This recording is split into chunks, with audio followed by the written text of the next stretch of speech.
Assalamualaikum warahmatullahi wabarakatuh. Bismillahirrahmanirrahim. Alhamdulillahil qawiyyi sultanuh, al-wadihil burhanuh, al-mabsut fil wujud karamuhu wa ihsanuh. Allahumma salli wa sallim wa barik wa karrim wa azim ala miftahi bab rahmatillah adada ma fi ilmillah salatan wa salaman daimaini bidawami mulkillah wa ala alihi wa sahbihi adada kulli dharratin alfa marrah amma ba'd. Yang saya cintai, yang saya muliakan, para alim ulama, para kiai, para asatid, para tokoh masyarakat, para aparat pemerintah, yang saya cintai, yang saya muliakan, ketua panitia beserta seluruh panitia peringatan Isra wal Mi'raj Nabi besar Muhammad sallallahu alaihi wasallam, beserta seluruh hadirin hadirat, bapak-bapak, ibu-ibu, pemuda-pemudi umat baginda Nabi besar Muhammad yang selalu dimuliakan oleh Allah Subhanahu wa taala. Alhamdulillah, segala puji dan syukur kehadirat Allah Subhanahu wa taala. Dialah Allah Subhanahu wa taala yang maha besar dari segala sesuatu yang besar. Yang besar selain Allah kecil. Dialah Allah Subhanahu wa taala yang maha kaya dari segala sesuatu yang kaya. Yang kaya selain Allah miskin. Dialah Allah yang maha perkasa, yang maha kuat. Yang perkasa, yang kuat selain Allah lemah. Dialah Allah raja di atas para raja, yang raja selain Allah hamba. Dialah Allah Subhanahu wa taala yang maha berkuasa selama-lamanya, yang berkuasa selain Allah, kadang berkuasa dan kadang tidak berkuasa. Dialah Allah yang maha tahu, yang tahu selain Allah adalah pencari pengetahuan. Dialah Allah yang maha berilmu, yang berilmu selain Allah adalah pencari ilmu.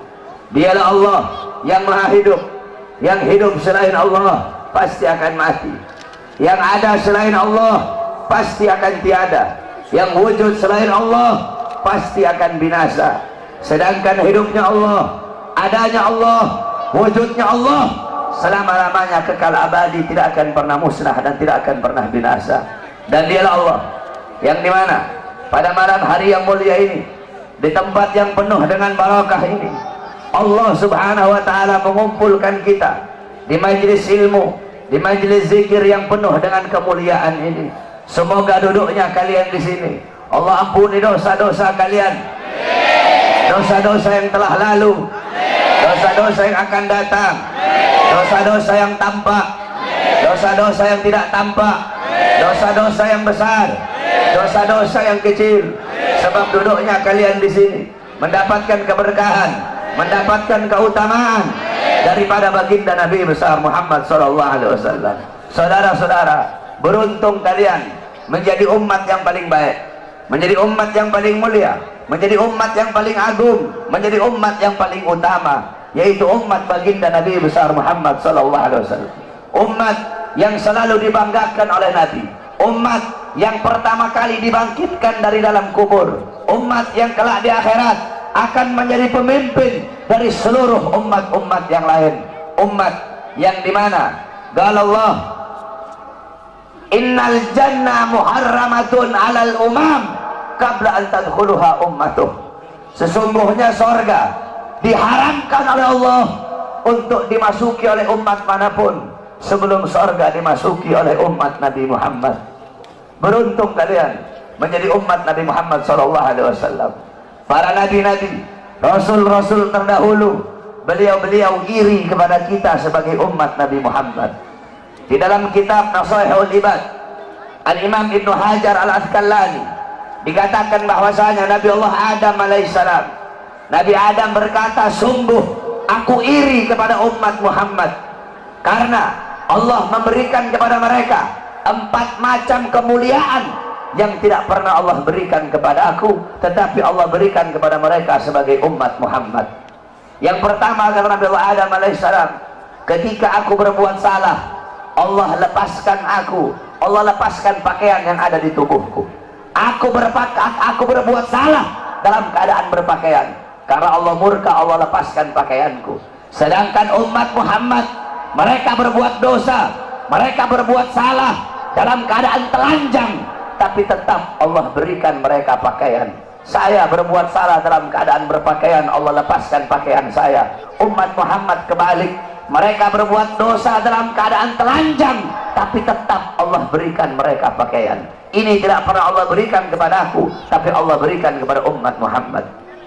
Yang kedua, kata Nabi Adam alaihissalam, ketika aku berbuat salah, Allah menerima taubatku ketika aku berada di kota Mekah saja.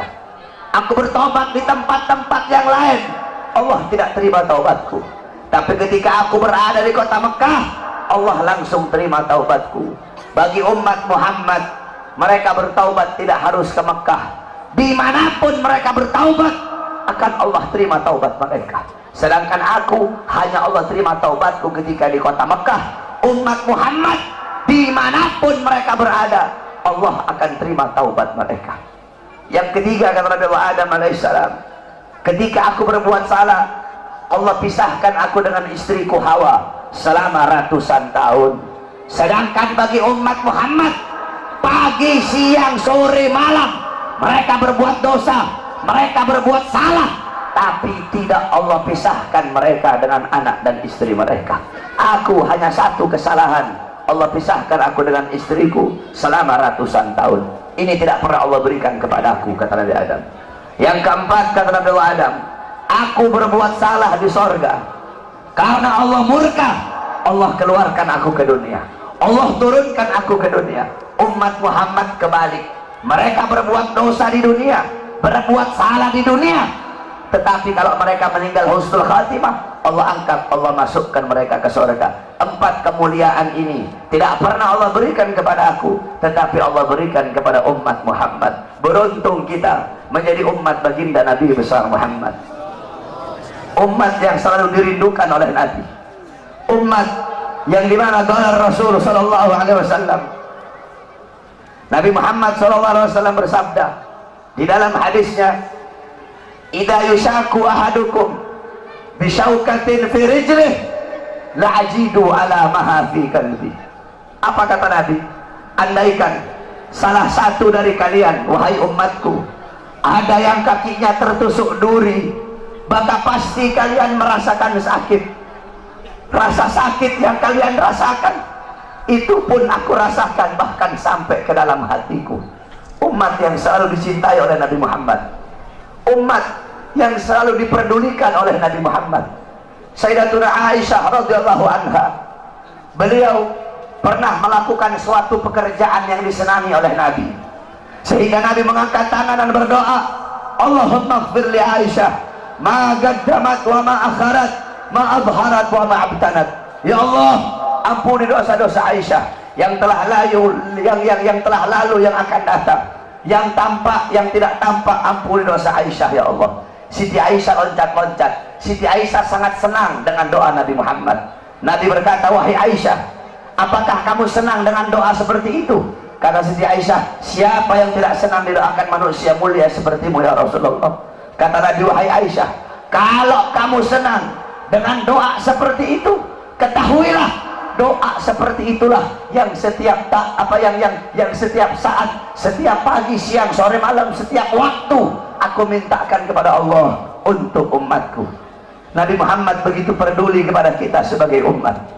Beruntung kalian menjadi umat yang dimana qala Sayyidina Ali karamallahu wajhah, inna Rasulullah fi akhir nafsi haragat syafataihi marratain fa'algaitu sam'i fasami'tuhu yaqul ummati ummati faqbilah Rasulullah. Sayyidina Ali berkata, Nabi Muhammad pada saat detik-detik terakhir nafasnya, aku melihat bibir beliau menggerakkan dengan 2 kali gerakan. Aku dekatkan telingaku, aku mendengar beliau berkata, ummati ummati, umatku umatku, kata Nabi Muhammad SAW. Bahkan pada saat detik-detik terakhir nafasnya, Nabi Muhammad masih memikirkan kalian sebagai umat. Ketika itu Nabi Muhammad terbaring sakit di kamar yang biasa beliau tiduri di rumah Sayyidatuna Aisyah radhiyallahu anha. Allah berkata kepada Jibril, wahai Jibril, turun kamu, sampaikan kepada Muhammad, aku berikan kepada dia dua pilihan. Apakah dia akan memilih aku atau dia memilih kehidupan dunia? Kalau dia memilih kehidupan dunia, akan aku panjangkan umurnya. Tapi kalau dia memilih aku, sampaikan kepadanya, pada hari ini akan datang ajalnya. Turun Jibril membawa firman tersebut. Kemudian Jibril menyampaikan, ya Rasulullah, Allah memberikan kepada kamu dua pilihan. Apakah engkau memilih Allah atau memilih dunia? Kalau engkau memilih Allah, pada hari ini akan datang kematianmu. Kalau kamu memilih dunia, Allah panjangkan umurmu. Apa kata Nabi Muhammad? Wahai Jibril, sudah tentu aku lebih memilih Allah. Bagiku kehidupan sebenarnya bukan dunia. Kehidupan sebenarnya bagiku ketika ruhku berpindah menghadap Allah subhanahu wa ta'ala.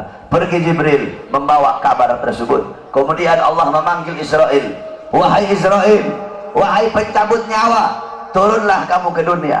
Pasang muka yang paling bagus, pasang wajah yang paling bagus. Kamu akan mencabut nyawa makhluk yang paling mulia, yaitu Nabi Muhammad. Kamu cabut nyawa dia, itu pun kamu izin dulu kepada dia, mau tidak dia dicabut nyawanya.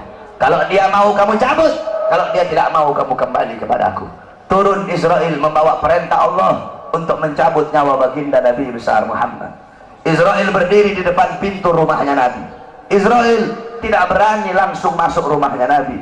Israel berdiri di depan pintu rumah Nabi Muhammad. Israel mengucapkan salam, assalamualaikum ya Rasulullah, assalamualaikum ya Habibullah, assalamualaikum ya Safiyullah. Pintu rumah dibuka oleh Sayyidatuna Fatimah.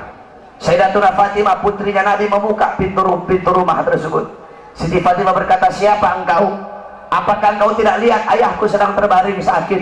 Israel menjawab, aku yang memisahkan anak dengan orang tua, aku yang memisahkan orang tua dengan anak, aku yang memisahkan suami dengan istri, aku yang memisahkan istri dengan suami, aku yang menjadikan anak-anak menjadi yatim, aku yang menjadikan istri-istri menjadi janda, aku yang meramaikan kuburan, aku pemisah antara kehidupan dan kematian. Aku adalah Israel. Allah memberikan mandat kepada aku untuk mencabut nyawa seluruh makhluk, dan aku datang ke sini untuk mencabut nyawa makhluk yang paling mulia, baginda Nabi besar Muhammad.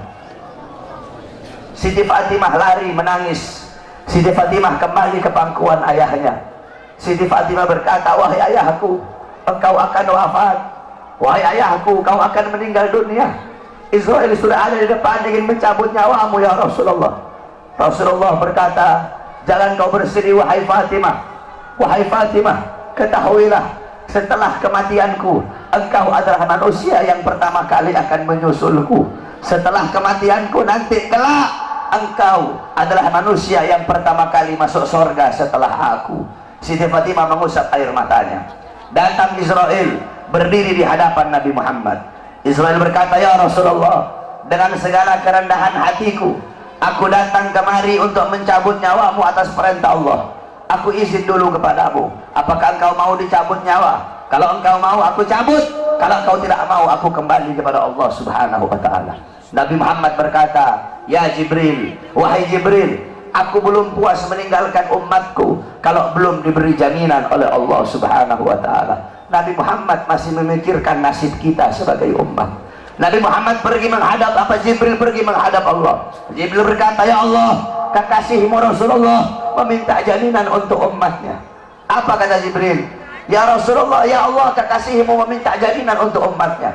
Allah berkata, Allah berfirman, fa'auhallahu ta'ala ala Jibril, basyirhu ya Jibril, innahu awwalu nasin kharijun minal ardi idha bu'isu wa sayyiduhum idha jami'u fabasyirhu innal jannah muharramatun alal umam qabla an tadkhuluha ummatuh.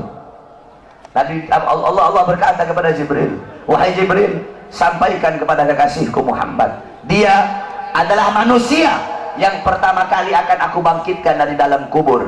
Dia adalah manusia yang menjadi pemimpin seluruh manusia di dunia dan akhirat. dia menjadi pemimpin kelak ketika hari kebangkitan, dan sampaikan kepadanya, jaminan dariku surga aku haramkan untuk dimasuki oleh umat manapun sebelum surga dimasuki oleh umatnya. Turun Jibril bawa wahyu tersebut. Rasulullah berkata, al-an qarrat aini, sekarang aku senang, sekarang aku puas, cabutlah nyawaku wahai Israil. Dicabut nyawa Nabi Muhammad SAW. Ketika dicabut nyawa Nabi Muhammad mendesah. Nabi Muhammad berkata, dicabut lagi nyawa Nabi Muhammad. Nabi Muhammad berkata, Nabi Muhammad merasakan sakit. Di sebelah kanannya Nabi ada sebuah cawan berisi air. Nabi Muhammad letakkan tangannya di cawan tersebut. Beliau usap air keringat yang keluar dari wajah beliau. Kemudian beliau berkata, wahai Israil, apakah seperti ini rasa sakit dicabut nyawa? Israil berkata, iya ya Rasulullah, seperti itulah rasa sakit dicabut nyawa. Nabi berkata, apakah rasa sakit seperti ini juga yang nanti bakal dialami oleh umatku? Apakah rasa sakit seperti ini yang nanti bakal umatku rasakan wahai Israil? Israil berkata, iya ya Rasulullah, rasa sakit seperti itulah yang nanti bakal dialami oleh umatmu. Rasa sakit seperti itulah yang nanti bakal dirasakan oleh umatmu. Mendengar itu Nabi Muhammad menangis. Nabi Muhammad mengangkat tangan. Doa terakhirnya Nabi Muhammad, harapan terakhirnya Nabi Muhammad, doa yang menutupi wafatnya Nabi Muhammad SAW. Beliau mengangkat tangan dan berdoa, Allahumma khaffif ala ummati fi sakaratil maut. Ya Allah, ringankanlah sakaratul maut umatku. Ya Allah, permudahkanlah sakaratul maut umatku. Aku nabi mereka, aku pemimpin mereka, aku penanggung jawab mereka. Ya Allah, biar aku menanggung seluruh rasa sakit sakaratul maut umatku. Biar aku menanggung beban penderitaan rasa sakit mereka. Ya Allah, umatku tidak akan kuat, mereka tidak akan sanggup. Ya Allah, biar aku Muhammad menanggung rasa sakit sakaratul maut umatku. Apa yang telah kau lakukan untuk Nabi Muhammad? Apa yang telah kau korbankan untuk Nabi Muhammad? Nabi Muhammad berjuang untuk kalian. Nabi Muhammad menanggung rasa sakit sakaratul maut kalian. Karena begitu cinta beliau kepada kalian sebagai umat. Saya dan kalian, kita tidak bisa membalas jasa-jasa Nabi Muhammad SAW. Sekalipun kalian merangkak dari rumah kalian menuju kuburnya Nabi Muhammad, kalian tidak akan bisa membalas jasa-jasa Nabi Muhammad SAW. Oleh karena itu, saudara-saudaraku sekalian, setelah Nabi Muhammad wafat, banyak para sahabat-sahabat yang tidak kuat hidup. Ada sahabat yang berdoa, ya Allah, cabut kedua mataku. Untuk apa lagi aku melihat? Nabi sudah wafat, cabut kedua mataku. Aku tidak lagi mau melihat selain memandang wajahnya Nabi Muhammad. Ketika itu juga dia dibutakan oleh Allah Subhanahu wa Ta'ala. Ada yang angkat tangan, ya Allah, cabut nyawaku. Aku tidak lagi mau hidup. Untuk apa aku hidup? Nabi Muhammad sudah wafat, cabut nyawaku ya Allah. Ketika itu juga Allah cabut nyawanya. Kemudian ada seorang perempuan, ada seorang wanita, balat li Aisyah, ya Aisyah, ikshif li kabrin Nabi. Wahai Aisyah, bukakan untukku kuburnya Nabi Muhammad. Dibuka kuburnya Nabi oleh Siti Aisyah. Masuk ini perempuan, fabakat hatta matat. Wanita ini menangis depan kuburnya Nabi sampai dia mati saat itu juga. Ketika itu banyak para sahabat yang tidak ada lagi gairah hidup. Sayyidina Abu Bakar As-Siddiq radhiyallahu anhu. Kamu tahu Sayyidina Abu Bakar? Sayyidina Abu Bakar seorang sahabat yang sangat dekat dengan Nabi Muhammad. Para ulama mengatakan Sayyidina Abu Bakar As-Siddiq, beliau wafat dengan dua sebab. Sayyidina Abu Bakar meninggal gara-gara dua sebab. Pertama sebab dohir, kedua sebab batin. Sebab dohirnya apa? Karena beliau pernah dikasih makanan yang ada racunnya, dimakan oleh beliau. Racun itu lama-lama menggerogoti kesehatan beliau. Itu sebab dohir. Sebab batin beliau meninggal, kenapa? Sebab batin beliau meninggal karena terlalu merindukan baginda Nabi besar Muhammad SAW. Istri beliau berkata, setiap kali Abu Bakar bangun dari tidur, pasti bantalnya beliau basah. Basah dengan apa? Basah dengan air mata kerinduan kepada baginda Nabi besar Muhammad. Kamu tahu, setelah Nabi Muhammad wafat, Sayyidina Abu Bakar As-Siddiq duduk kayak begini. Beliau duduk di pojokan sambil begini, sambil beliau bilang, andaikan Rasulullah ada di sampingku, andaikan Rasulullah ada di sisiku, sungguh aku merindukan sosok baginda Nabi besar Muhammad. Bilal ibn Rabah, muazzinnya Nabi, setelah Nabi wafat, Bilal pergi pindah, nggak mau lagi beliau tinggal di Madinah. Kenapa? Tidak kuat teringat kenangan bersama baginda Nabi besar Muhammad. Selama 2 tahun Bilal pindah ke Syam. Kemudian selama 2 tahun beliau di sana, tiba-tiba mimpi Nabi Muhammad. Nabi Muhammad berkata, wahai Bilal, datang kau berziarahlah kepada aku. Datang Bilal selama 2 tahun. Bilal datang ziarah di kuburnya Nabi Muhammad. Ketika Bilal ziarah di kuburnya Nabi Muhammad sambil menangis, tiba-tiba datang Sayyidina Umar bin Khattab. Sayyidina Umar berkata, wahai Bilal, kami sudah lama tidak mendengar suara azanmu. Maukah engkau azan untuk kami, wahai Bilal? Bilal menolak, Bilal tidak mau. Datang Sayyidina Abu Bakar As-Siddiq, wahai Bilal, kami sudah lama tidak mendengar suara azanmu. Maukah kau azan untuk kami, wahai Bilal? Apa kata Bilal? Wahai Abu Bakar, apakah dulu kamu membebaskan aku karena Allah atau karena dirimu? Kalau dulu kamu membebaskan aku karena Allah, jangan kau paksa aku untuk azan. Tapi kalau kau membebaskan aku karena dirimu, aku akan azan untuk dirimu. Dulu setiap aku mengucapkan asyhadu anna Muhammadar Rasulullah, Nabi Muhammad selalu tersenyum kepada aku. Sekarang ketika aku mengucapkan itu, siapa yang akan tersenyum kepadaku? Jangan kau paksa aku untuk azan, wahai Abu Bakar. Tiba-tiba datang 2 orang pemuda. Pemuda yang pertama dari perut ke atas mirip Nabi Muhammad. Pemuda yang kedua dari perut ke bawah mirip Nabi Muhammad. Mereka adalah Sayyidina Hasan dan Sayyidina Husain, cucunya Nabi Muhammad SAW. Sayyidina Hasan dan Sayyidina Husain berkata, wahai Bilal, maukah kau azan untuk kami sebagaimana kau azan untuk datuk kami baginda Nabi besar Muhammad? Bilal menangis. Apa kata Bilal? Wahai cucu Rasulullah, kalau aku menolak permintaan kalian, kelak aku akan menghadap Nabi Muhammad, aku akan jawab apa ketika aku ditanya oleh Nabi Muhammad? Abu Bakar memerintahkan aku tidak mau. Umar memerintahkan aku tidak mau. Kalau kalian yang perintahkan, aku tidak bisa menolak. Karena kalau aku tolak, aku takut kelak di hadapan kakek kalian tidak bisa menjawab apa-apa. Aku takut tidak mendapatkan perhatian. Aku takut tidak mendapatkan syafaat dari kakek kalian. Naik Bilal di tempat yang biasa beliau azan. Bilal mengumandangkan azan. Allahu Akbar, Allahu Akbar, Allahu Akbar, Allahu Akbar. Kamu tahu penduduk Madinah ketika itu gempar. Mereka berkata, hal bu'isar Rasul, apakah Nabi diutus lagi? Apakah Nabi Muhammad hidup lagi? Kok Bilal mau azan? Apakah Nabi hidup lagi? Kenapa Bilal azan? Mungkin Nabi Muhammad hidup lagi. Yang punya toko menutup tokonya, yang di pasar mereka keluar dari pasar. Bilal melanjutkan azannya. Asyhadu an la ilaha illallah, asyhadu an la ilaha illallah. Wanita-wanita yang dipingit keluar dari rumahnya masing-masing.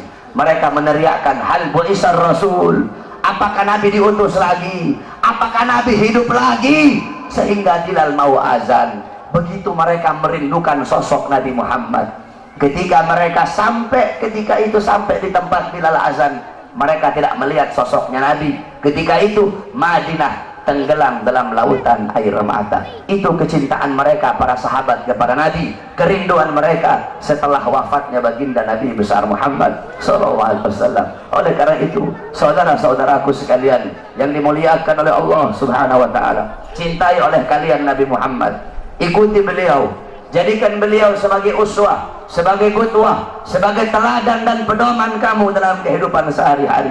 Ikuti sunnah-sunnah beliau, jadikan rumah tangganya kamu rumah tangga Nabi Muhammad. Jadikan kau punya rumah tangga Nabi Muhammad. Kamu tahu, banyak sekarang rumah tangga yang hancur, banyak sekarang rumah tangga yang berantakan. Kenapa? Karena rumah tangga itu tidak mengikuti rumah tangga baginda Nabi besar Muhammad. Rasulullah SAW bersabda, baiti jannati. Nabi Muhammad berkata, rumahku adalah sorgaku, rumahku adalah sorgaku. bukan rumah yang mewah, bukan rumah yang megah, bukan rumah yang tingkat, bukan isi rumah itu perabotan-perabotan yang mahal, bukan suami yang kaya, bukan suami yang ganteng, bukan istri yang cantik, bukan anak-anak yang pintar dalam urusan dunia. Bukan itu baiti jannati. Baiti jannati, rumahku, surgaku, adalah suami yang taat kepada Allah, suami yang patuh kepada Allah, istri yang taat kepada Allah, istri yang patuh kepada Allah, anak-anak yang taat kepada Allah, anak-anak yang patuh kepada Allah, rumah tangga yang dihidupkan dengan salat, rumah tangga yang dihidupkan dengan Al-Quran, rumah tangga yang dihidupkan dengan sunnah-sunnah Nabi. Ini adalah baiti jannati. Walaupun rumahnya dari kardus, walaupun tinggalnya di bawah jembatan, kalau suami, istri, anak-anak taat patuh tunduk kepada Allah, rumah tangga itu akan menjadi sorga. Rumah tangga itu, itulah rumah tangga baginda Nabi besar Muhammad SAW. Sekarang ini banyak istri-istri durhaka ya. Istri-istri sekarang banyak yang durhaka. Kalian ibu-ibu sebagai seorang istri harus jadi istri yang soleha, harus jadi istri yang taat kepada Allah, jadi istri yang taat kepada suami, harus ikhlas menerima kekurangan suami sebelum ikhlas menerima kelebihan suami.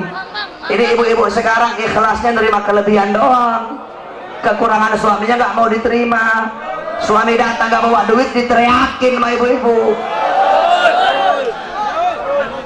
Kalian sebagai seorang perempuan, ridho Allah kepada kalian berada dalam ridho suami kalian. Ibu-ibu, beda anak perempuan sama anak laki, itu beda.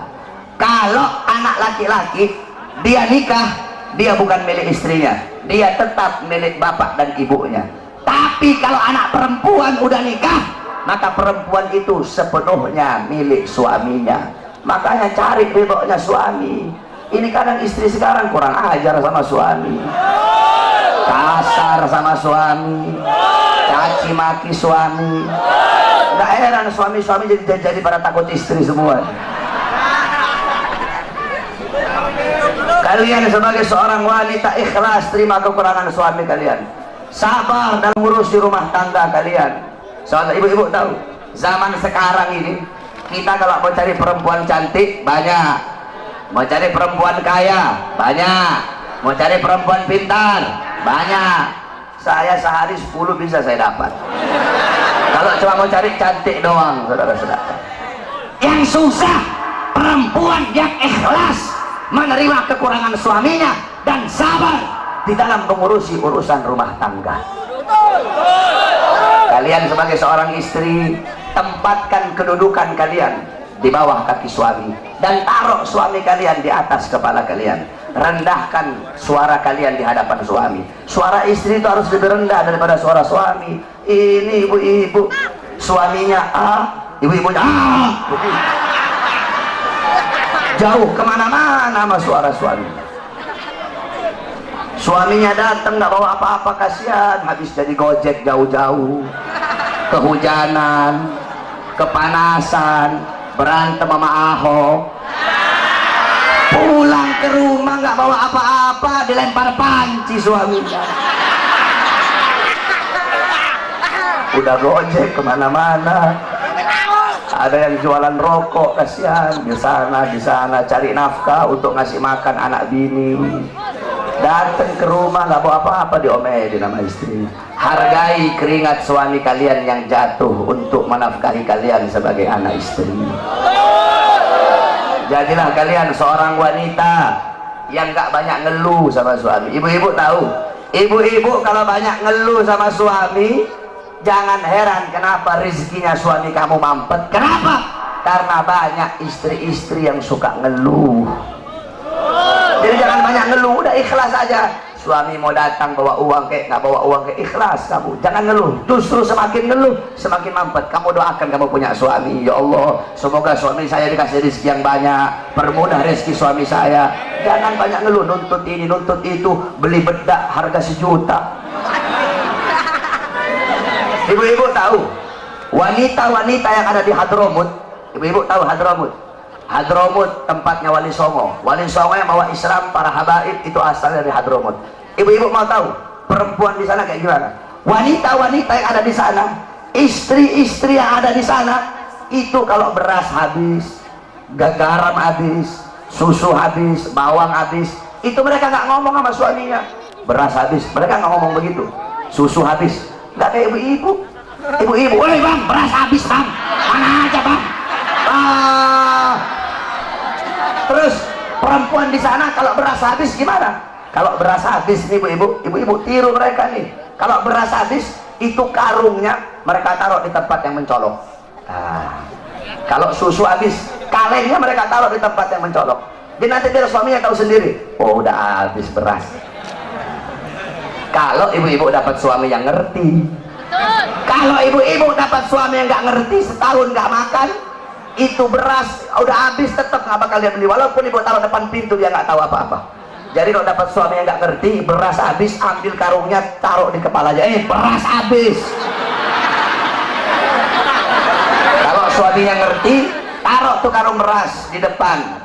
Jadi suaminya bangun tidur, ucek-ucek mata, oh udah habis beras, dia mandi, dia beli beras. Kalau ngerti, kalau nggak ngerti juga, ambil tuh karung, lagi tidur suaminya masukin dalam karung beras.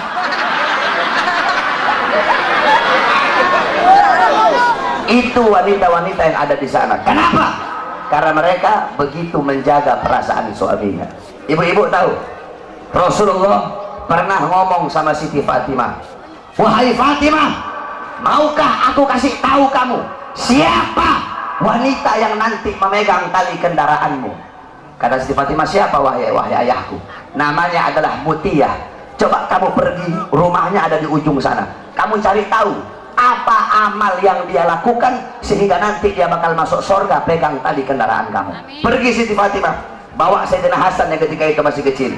Sayyidina Hasan masih kecil ketika itu, dibawa oleh Siti Fatimah, diketuk pintu rumah, assalamualaikum, nggak dibuka ibu-ibu. Dari dalam dijawab, waalaikumsalam. Man, siapa?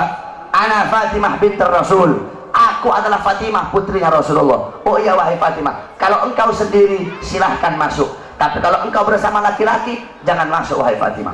Aku bersama laki-laki, siapa? Anakku masih kecil, oh maaf, kamu tidak boleh masuk. Tapi dia masih kecil, walaupun masih kecil, aku izin dulu kepada suamiku, besok nanti kamu balik lagi, saya izin dulu kepada suamiku. Lihat bagaimana Siti Mutia.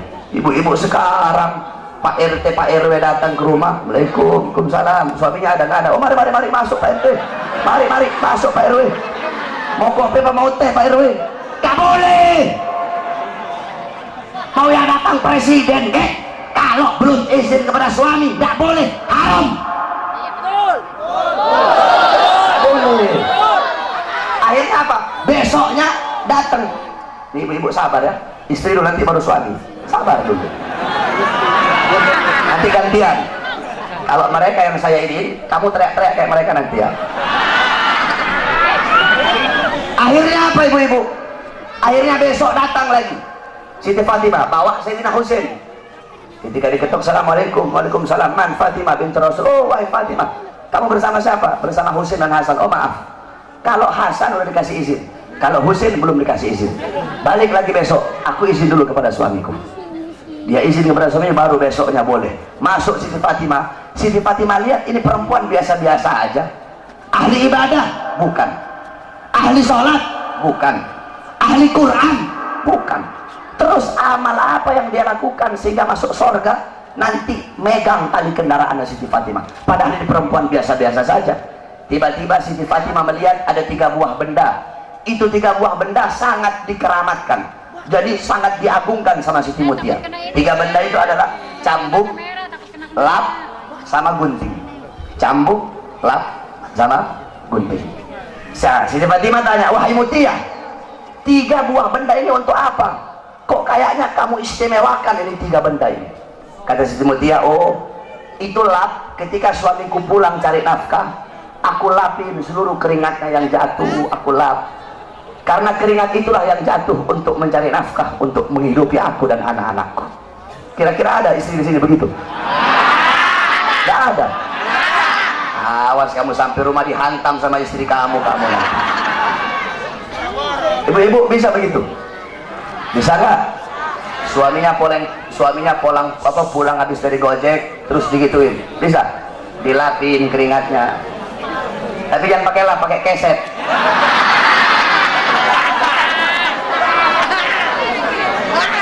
Itu yang pertama. Kemudian kata Siti Fatimah, terus ini cambuk untuk apa? Siti Mutia jawab, cambuk ini ketika suamiku aku sediakan makan, suamiku makan, ketika habis makan aku kasih cambuk. Wahai suamiku, kalau makanan ini tidak enak, aku rela, aku ridho engkau cambuk agar jadi pelajaran bagiku, biar besok bisa masak lebih enak lagi. Kamu lihat itu, ada ibu-ibu sini begitu. Istri kamu masak, kamu protes, mah keasinan mah, masak aja sendiri. Begitu ya, protes mulu. Masak istri sana, udah uang belanja kurang, banyak protes. Istri sekarang begitu tuh. Terus ini gunting terakhir, gunting ini untuk apa? Dijawab sama Siti Mutia, sebelum aku tidur aku kasih gunting kepada suamiku dan aku bilang, wahai suamiku, apabila dari tadi pagi sampai sekarang ada kata-kataku yang menyakiti perasaanmu, aku rela, aku ridho engkau potong lidahku. Subhanallah. Ada, kamu cari gimana perempuan kayak begitu sekarang? Yang ada cabai-cabai syar'i sekarang banyak.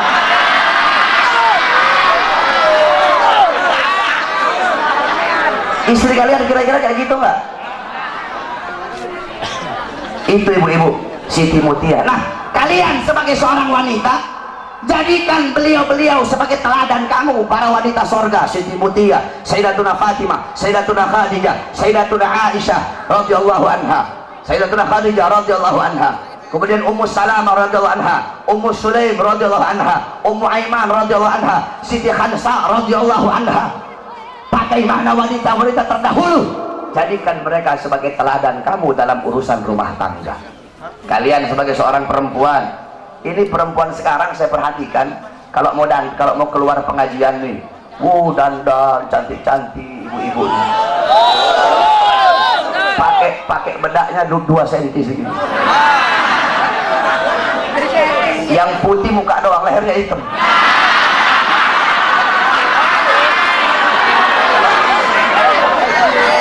Kalau mau ke pengajian, dandan cantik-cantik. Mau pergi ke pasar, dandan cantik-cantik. Kalian sebagai seorang istri mempertontonkan kecantikan kalian untuk orang lain. Kalau mau keluar dandan cakep, acara Habib dandan cantik-cantik. Di dalam rumah mukanya kayak setan depan suami. Kalau kalian mau keluar, pakai wangi-wangian, biar orang tertarik kepada kalian. Dalam rumah bau curut. Ini istri sekarang begitu tuh. Betul. Tak boleh ibu-ibu. Dandan kalian untuk suami kalian. Ibu-ibu tahu, perempuan-perempuan dulu itu mereka sampai mau tidur itu dandan. Biar kenapa? Biar bangun tidur cakep, rapi, suaminya lihat. Ini suaminya bangun tidur lihat istrinya tidur, Allah udah kayak gerantong begitu, rambutnya berantakan, kelihatan jeleknya. Oleh karena itu dandan kalian untuk suami kalian. Pertontonkan, percantikkan diri kalian itu di hadapan suami, bukan untuk orang lain. Jadikan beliau-beliau sebagai teladan kamu. Kemudian kalian sebagai seorang istri, kalian adalah muallimah, muaddibah, mudarrisah, pendidik, pengajar pertama bagi putra putri kalian. Bagus atau buruknya seorang anak tergantung daripada ibunya.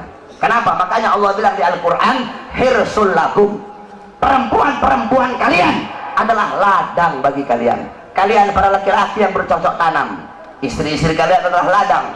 Kalau kalian bercocok tanam di ladang yang baik, hasilnya bakal baik. Kalau kalian bercocok tanam di ladang yang kering kerontang, maka hasilnya bakal rusak.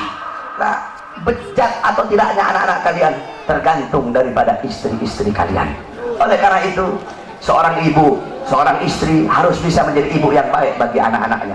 Ibu-ibu tahu, dulu di Hadramut, Al-Habib Ahmad bin Hasan Al-Abbas, beliau bilang, saya pernah menemukan catatan tangan seorang wanita dari Qabilah Al-Amudi. Itu wanita tulis dengan tangannya syarah kitab Minhaj Al-Imam Subki. Itu ada 6 jilid. Itu wanita tulis pakai tangannya, ada 6 jilid. Di akhir tulisan wanita itu bilang, tolong dikasih uzur, tolong kasih maaf kalau ada kata-kata yang salah dalam penulisan ini, karena aku menulis ini kitab dalam keadaan menyusui anak-anakku. Subhanallah. Coba kamu bayangkan, itu perempuan nulis kitab, nyusuin anaknya sambil ngarang kitab, sambil nulis kitab. Gak heran orang-orang di sana besar anak-anaknya ngarang kitab. Kenapa? Karena masih kecil ibunya nyusuin sambil bikin kitab. Ibu-ibu sekarang nyusuin anak sambil dengar dangdut. Akhirnya anaknya besar jadi tukang dangdut anak kamu. Perhatikan, kau punya anak-anak, jadilah kalian ibu yang baik bagi anak-anak kalian. Nah, terus kalian sebagai suami, kalian ngarep, beb, saya pengen punya istri seperti Siti Khadijah, beb, saya pengen punya istri seperti Siti Aisyah, beb, saya pengen punya istri seperti Siti Mutia. Kamu suami pengen punya istri seperti Siti Khadijah, maka kamu harus bisa menjadi sosok Nabi Muhammad. Kamu pengen punya istri seperti Siti Fatimah, maka kamu harus bisa menjadi sosok Sayyidina Ali. Pengen punya istri kayak Siti Khadijah, kelakuan kamu kayak Fir'aun. Bagaimana kamu mau dapat istri kayak Siti Khadijah? Kelakuan kamu kayak binatang, kelakuan kamu kayak Fir'aun, kelakuan kamu kayak setan sebagai suami. Terus kamu ngarep punya istri seperti Siti Khadijah. Mereka para istri adalah makmum, kalian adalah seorang imam. Baik buruknya istri tergantung dari kalian sebagai seorang imam. Ya ibu-ibu ya. Jadi bagus rusaknya anak tergantung dari seorang istri. Bagus rusaknya istri tergantung dari seorang suami. Makanya kalian didik istri-istri kalian. Kenapa saya ngomong istri-istri? Sebab kan dalam Islam boleh 2, 3, 4. Makanya saya ngomong istri-istri. Jangan mengharamkan sesuatu yang dihalalkan oleh Allah Subhanahu wa taala. Nah, terus apa namanya tadi? Jadilah kalian seorang suami yang memberi makan anak istri kalian dengan makanan yang halal, makanan yang baik, nafkah yang halal, nafkah yang baik. Jangan asal-asalan kalau ngasih makan anak istri itu. Jangan kasih makan anak istri kalian dari barang haram, dari nafkah yang haram, dari hasil nipu orang, dari hasil judi, dari hasil mencuri, dari hasil riba. Akhirnya tidak ada berkah bagi anak dan istri kalian. Jangan heran kenapa istri kalian melotot di hadapan kalian, kenapa istri kalian membantah perintah kalian, kenapa istri kalian caci maki kalian, kenapa anak-anak kalian jauh dari Allah, anak-anak kalian jauh dari agama. Karena kalian sebagai seorang suami memasukkan nafkah yang haram di dalam tubuh anak dan istri kalian. Kamu tahu doa Rasul, inna fil jasadi mudghatan idza saluhat saluhal jasadu kulluh wa idza fasadat fasadal jasadu kulluh ala wahyal qalb. Di dalam diri manusia ada segumpal daging. Kalau daging itu baik, baik seluruh anggota tubuh. Kalau daging itu rusak, maka rusak seluruh anggota tubuh. Ingat, daging itu adalah hati. Kalau hati itu tumbuh dari makanan, kalau kamu kasih makan anak istri kamu dari makanan yang baik, maka anak istri kamu akan jadi anak istri yang baik. Tapi kalau kamu kasih makan anak istri kamu dari barang yang haram, dari barang nafkah yang haram, jangan heran kalau anak istrimu melakukan sesuatu yang diharamkan oleh Allah Subhanahu wa taala. Dulu ada seorang wali besar, ulama besar, yaitu Al-Imam Haramain. Beliau dulu pernah ditanya, saudara-saudara. Beliau ditanya tentang satu permasalahan. Beliau nggak bisa jawab. Ketika beliau nggak bisa jawab, beliau bilang, mungkin saya tidak bisa jawab pertanyaan kamu gara-gara masih ada air susu yang tertinggal di tenggorokan saya. Maksudnya apa ada air susu yang tertinggal? Dulu saya waktu masih kecil, bapak saya sangat hati-hati memberi makan ibu saya ketika ibu saya sedang menyusui saya. Tiba-tiba ada seorang budak perempuan ambil saya. Itu budak susui saya tanpa sepengetahuan orang tua saya. Ketika ibu saya tahu, langsung saya diambil, dikasih kepada bapak saya. Bapak saya masukkan jari telunjuknya ke tenggorokan saya, mengeluarkan air susu budak tersebut. Karena itu adalah air susu yang subhat. Mungkin aku tidak bisa jawab pertanyaan kamu karena masih ada air susu yang tertinggal. Coba kamu lihat orang-orang dulu sampai segitunya berhati-hatinya mereka dalam memakan makanan yang subhat. Kamu tahu Al-Imam Hanafi. Imam Hanafi 7 tahun nggak pernah makan kambing. Kenapa 7 tahun nggak makan kambing? Semenjak ada kambing milik Baitul Mal di Kufah yang hilang, jadi Baitul Mal itu ada kambing. Ada orang nyumbang kambing di Baitul Mal. Itu kambing hilang. Ketika itu kambing hilang, Imam Hanafi nggak mau makan kambing. Kenapa? Takut kalau beliau makan kambing, ternyata kambing yang dimakan adalah kambing milik Baitul Mal di Kufah yang hilang tersebut. Beliau nanya sama tukang kambing, biasanya kambing itu usianya berapa tahun? 7 tahun ya Imam. Maka 7 tahun beliau tidak makan kambing sampai betul-betul yakin kalau kambing itu sudah mati, baru beliau mau berani makan kambing. Karena begitu hati-hatinya di dalam perkara yang syubhat. Al-Imam Nawawi, beliau nggak mau makan apel. Kenapa nggak mau makan apel? Karena apel di daerah beliau ditanam di lahan-lahan, di tanah-tanah milik pejabat. Kemudian Al-Imam Syirazi yang ngarang kitab Muhaddab, beliau tidak mau makan sayuran yang berasal dari Damaskus. Kenapa? Karena sayuran yang berasal dari Damaskus itu ditanam di tanah-tanah milik pejabat, makanan syubhat. Mereka menjaga. Kenapa? Karena kalau hati udah masuk makanan haram, hati tumbuh dari makanan yang syubhat, tumbuh dari makanan yang haram, maka hati itu akan mendorong seluruh bagian tubuh untuk melakukan hal-hal yang diharamkan oleh Allah. Oleh karena itu, wasiat saya bagi kalian para suami, beri makan anak istri kalian dari sesuatu yang halal, rizki yang halal, nafkah yang halal.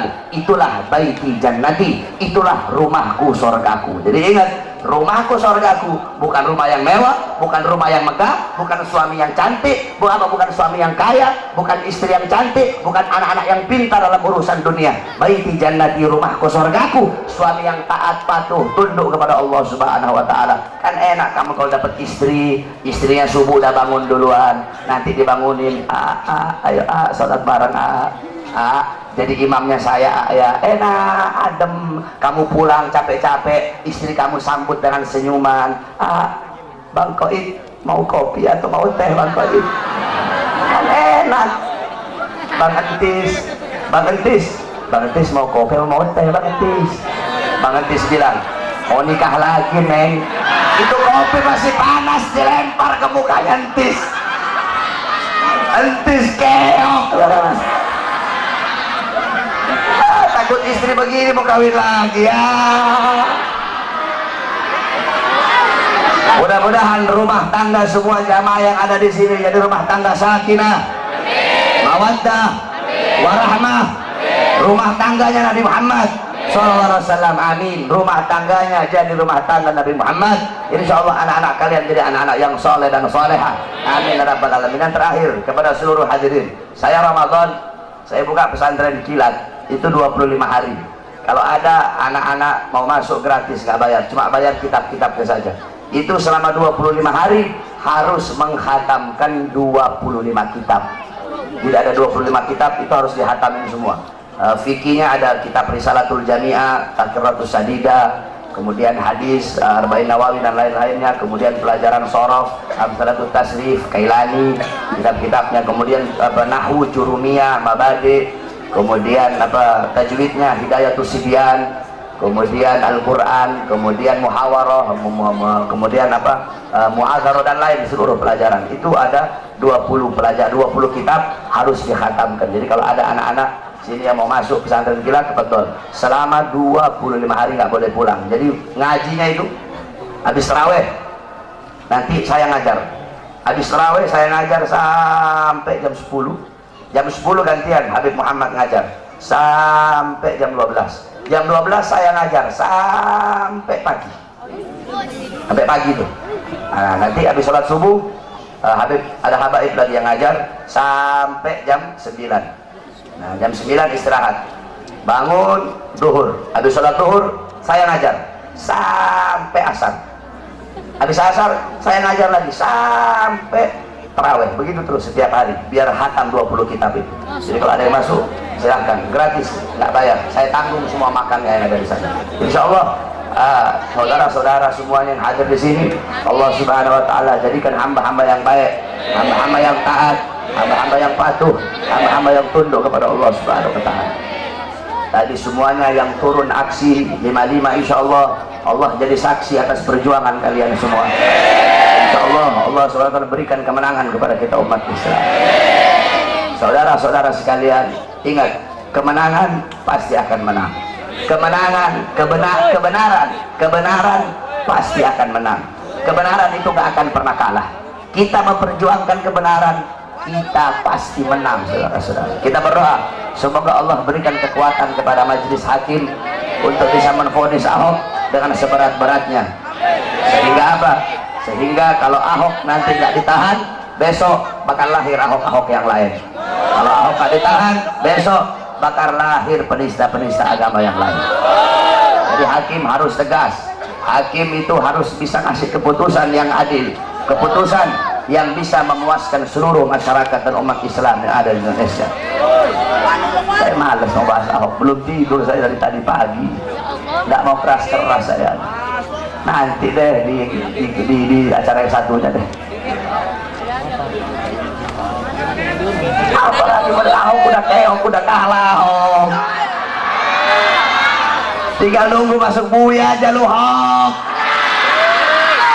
Kok bentar lagi masuk bui kok. Kebenaran pasti akan menang, saudara-saudara. Kebenaran tidak bisa dikalahkan dengan kebatilan. Kebenaran milik Allah, dan Allah pasti akan memenangkan yang berjalan di jalan kebenaran. Makanya kita dukung terus hakim. Udah cukup jaksanya yang goblok, hakim dan ikut-ikutan goblok. Kalian hukum, kalian para penegak hukum, kalian para penegak hukum, hukum harusnya tajam di atas, tajam di bawah, bukan tumpul di atas dan tajam di bawah. Tegakkan kebenaran, tegakkan keadilan kepada siapapun, yang benar-benar, yang salah-salah. Ini para penegak hukum, Pak Polisi, hakim, jaksa, congornya kan suka ngomong, ini negara hukum ini. FPI jangan anarkis FPI. Ini negara hukum. Jangan main hakim sendiri ya. Negara hukum ini. Congor kalian ngomong negara hukum, tapi justru kalian yang mengkhianati dan menodai hukum itu sendiri, saudara-saudara.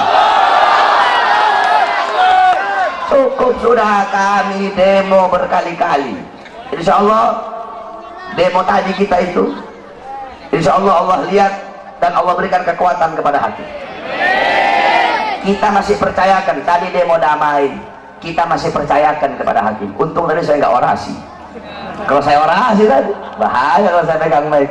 Makanya jangan sampai deh saya orasi. Kalau saya udah orasi, udah nggak ada kata lain, serbu. Nggak boleh. Kita harus tunggu komando dari Al-Imam Al-Habib Rizik bin Syihab. Makanya saya nggak mau orasi, nggak mau pegang mic, takut saya. Kalau udah pegang mic, ngeliat polisi, oh, serbu begitu.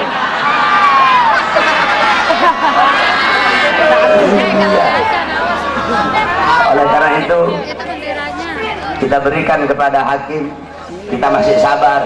Makanya hakim kalian harus adil, tegakkan kebenaran.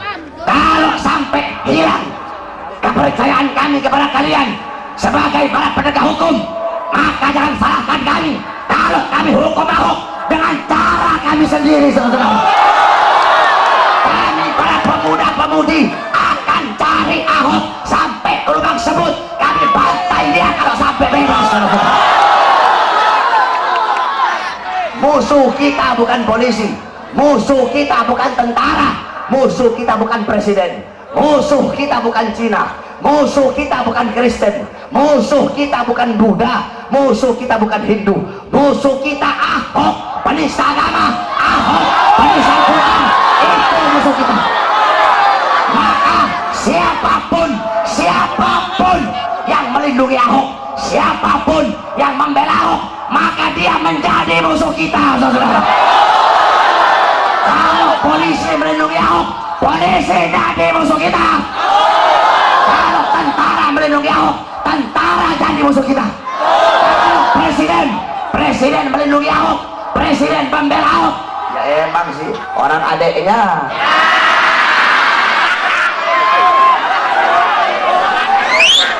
Adeknya nyusunya kan bareng-bareng sama Banteng.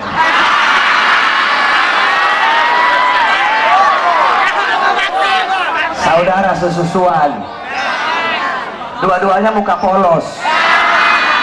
Muka polos otak iblis. Banyak di sini muka polos otaknya iblis nih. Mukanya polos, otaknya otak bangsat. Kalau presiden melindungi Ahok, membela Ahok, presiden jadi musuh rakyat, presiden jadi musuh kita umat Islam, dan akan kita lanjutkan. Makanya demi keutuhan NKRI, demi keutuhan Bhinneka Tunggal Ika, demi keutuhan bangsa, tangkap Ahok, penjarakan Ahok, hukum Ahok dan selanjutnya. Allahu Akbar.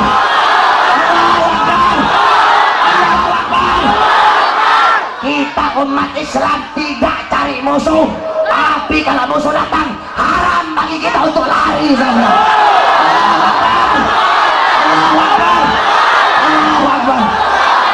Allahumma balighna fi Sya'ban wa balighna Ramadan.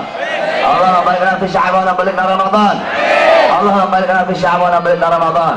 Wa sallallahu alaihi wasallam Muhammad wa ala alihi washabbihi wa barik wa sallam. Alhamdulillahi rabbil alamin. Wal 'afwu minkum. Wassalamu alaikum warahmatullahi wabarakatuh. Saudara-saudara, oh stop, jangan ada yang balik dulu. Mari sama-sama kita bersalawat kepada Nabi Muhammad. Hafal salawat yang baru. Hafal ya yang baru ya. Nah, kita qasidah sambil kita mengeluarkan harta kita dari jalan Allah Subhanahu wa taala. Ya. Keluarkan harta kita dari jalan Allah Subhanahu wa taala.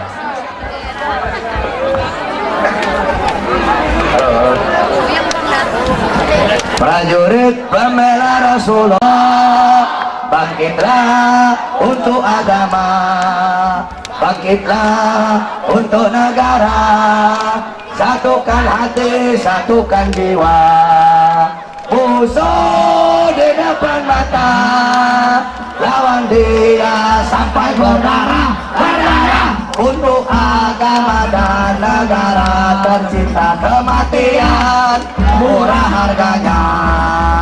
Maju ayo, terus maju, habisi pengkhianat bangsa. Kami berjanji demi Allah, rela binasa demi agama. Wahai prajurit pembela Rasulullah, berjuanglah tanpa lelah. Walau harus merangkak dengan mata, takkan mundur walau satu langkah, takkan mundur walau satu langkah. Wahai para pemudi-pemuda, kibarkan panggilan Mustafa, serahkan jiwa untuk agama, mencari syahid di jalan Allah. Maju pantang menyerah, walau bergelimangan darah, berdarah, jadi saksi Allah. Mati syahid adalah hari raya. Maju ayo terus maju, habisi pengkhianat bangsa. Kami berjanji demi Allah, rela binasa demi agama. Wahai prajurit pembela Rasulullah, berjuanglah tanpa lelah. Walau harus merangkak dengan mata, takkan mundur walau satu langkah, takkan mundur walau satu langkah. Wahai para pejuang agama, bangkitlah. Wahai para singa-singa Allah, bangunlah. Musuh sudah di depan mata, lawanlah. Kejayaan menanti kita, kejayaan menanti kita, kejayaan menanti kita.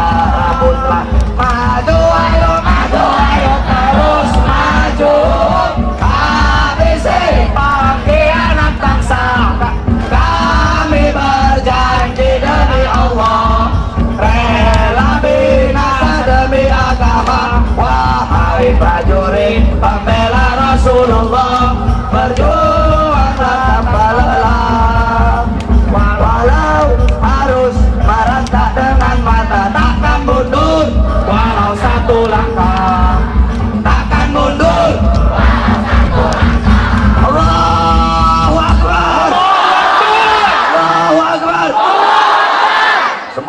berikan panjang umur kepada guru kita Al-Habib Rizik bin Husain bin Syihab. Semoga Allah panjangkan umur beliau.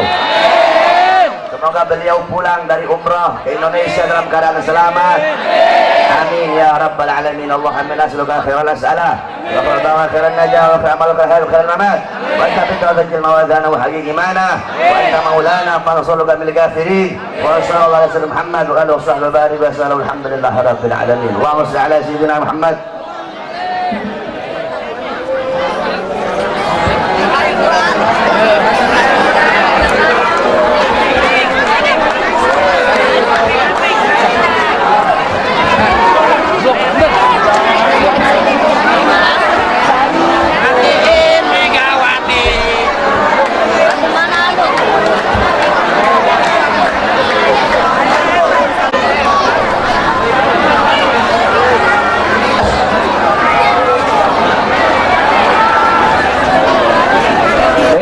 Acara telah sama-sama kita laksanakan. Tadi juga telah ditutup dengan doa. Untuk itu, dengan berakhirnya acara di agenda ini, maka acara ini telah selesai dengan baik. Kami selaku panitia memohon maaf sebesar-besarnya jika ada kekurangan. Wallahul muwaffiq ila aqwamit thoriq. Hasbunallah wa ni'mal wakil, ni'mal maula wa ni'mal nasir. Nasrullah wa fathun qarib. Assalamualaikum warahmatullahi ta'ala wabarakatuh. La ilaha illallah, subhanallah, walhamdulillah, la ilaha illallah, Allah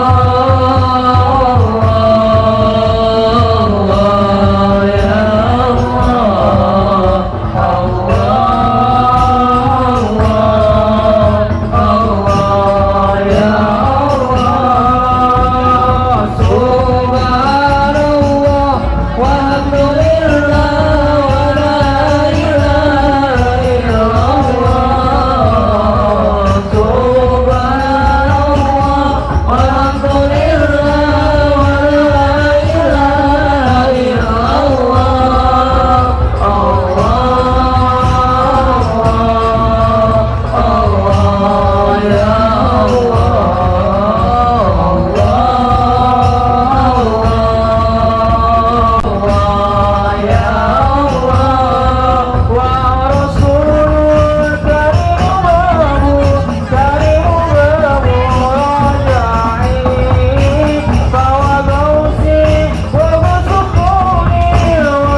So